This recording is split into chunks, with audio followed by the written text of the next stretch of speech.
In today's video, I'm going to be reviewing the Stihl HLA66 long reach hedge cutter. I'm going to talk through what's new on the machine and share my experiences using the tool, and then share with you who I think this tool is best suited to and ultimately whether it's worth buying.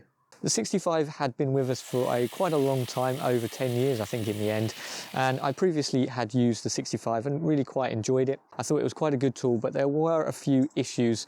The changes Stihl have made to this 66 have tried to address some of those issues. The first thing that they changed is the handle. So on the 65 the handle was a little bit cheap and it felt a bit flimsy, whereas on this 66 it's a bit beefed up, it feels nicer, there's a nice rubber grip on there and it just feels a bit better built. Sadly, it's moved over to a 3-stage safety trigger. Personally, I don't like these 3-stage safety triggers. I much prefer just an on-off switch and a standard deadman handle. But having said that, this one is probably the best 3-stage trigger that I've used. It doesn't catch on anything and it feels nice and sturdy and solid. So it's not a bad safety trigger, but personally, I don't like them anyway. The main change Stihl has made to this 66 is this battery slot end of the tool. So on the previous 65 the battery slot was below the shaft, and this caused all sorts of problems with lateral twisting when you were using the tool. It was very fatiguing and it just felt horribly balanced and just really nasty to use.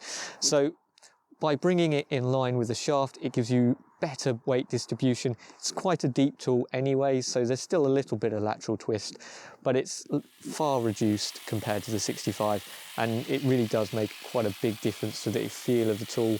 And though you notice it straight away when you pick up the tool, it feels better balanced. It's really noticeable on longer periods of time when you're using it. It's just far less fatiguing to use. And they've also added a few little fins onto the end of the battery slot just to protect the battery, because the previous model, when you'd put the tool down to admire your work, it was resting on the battery, and that wasn't a good idea considering the batteries cost more than the tool in a lot of cases. So it was a needed change, very simple, and it works perfectly fine. So they're the changes Stihl have made. They're not huge, but in my experience using the tool, they have actually made quite a big difference to the overall feel of it. It just feels more usable and a much better balance, particularly when you're using it for long periods of time. Personally, I'm quite glad that they haven't upgraded the motor, giving you more blade speed, that sort of thing. I know it was a lot of people have called for it, but if they had, they would have had to have beefed up the whole machine and it would have become heavier and more cumbersome and taken away the joy of this tool and the sort of usability of the tool, which is that it's so light. I mean, it only weighs 5.2 kilos with the battery, AP200 battery. So that's what was the sort of real selling point of this, just that low weight and sort of usability of it. So I'm glad that they haven't actually upgraded that. If you are looking for something that's got that higher blade speed from Stihl, then check out the KMA 135. That's got the added blade speed, but you have that compensation of added weight as well. So if you're looking for that, do check out that one. But personally, I'm glad that they've kept it pretty much the same. I do have a few concerns because the gearbox actually broke on mine previously, and it's the same gearbox on this one, so there's a little bit of concern, but hopefully I've learned from experience the do's and don'ts of what to use this tool for.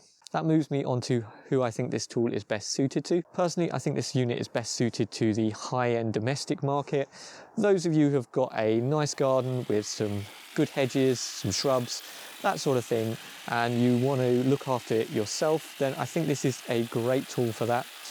And ultimately it could be the only hedge cutter you really need. You can do topiary, you can do fine hedges, you can even do rough hedging with this as well. With the added length of it, you can do quite large hedges without leaving the ground and using a ladder, but you can also do the tops of the hedges as well, whether that be with a ladder or using the articulated head from the ground. So it really is a very versatile tool for the domestic market, and you're going to get that professional finish at a very reasonable price, only about £300, so quite reasonable. With the low weight of 5.2 kilos, it's very usable for anyone really to use this, and being a battery tool, it is just so much more practical and useful for the domestic market. In 2022, I don't think anyone should be buying a petrol tool again.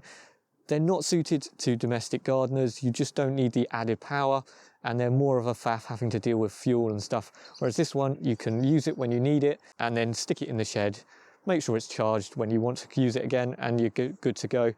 And with the range on these, you can easily get away with one battery, so no worries there. So I think that's who it's best suited to. Personally, I use it professionally in my gardening business, and I think there is a place for this in every professional gardener's van, whether you're an arboriculturalist, a garden maintenance guy, or a fine topiary hedge cutter. It's just so versatile and useful. You are going to struggle to find a lighter hedge cutter that's got the performance this one has. Granted, you're going to find better performing hedge cutters, but you're going to have to pay more and you've got that weight penalty. So personally, I think there's a place for this in every professional gardener's toolkit, and it gives a professional cut and all of that. Might be slightly slower with that 3,000 cuts per minute, but yeah, it's here and there really, in my opinion. But if you're a professional, then I still think there's a place for this tool as well in your toolkit. It really is a very, very versatile tool. If you do want that extra power, then as I say, check out the KMA 135, because that has it all. You know, it's a bit heavier and a bit bigger. So I will leave a link to this in the description so you can check it out for yourselves. I do highly recommend it. And if you're interested in other Stihl battery tools, then check out these two videos here.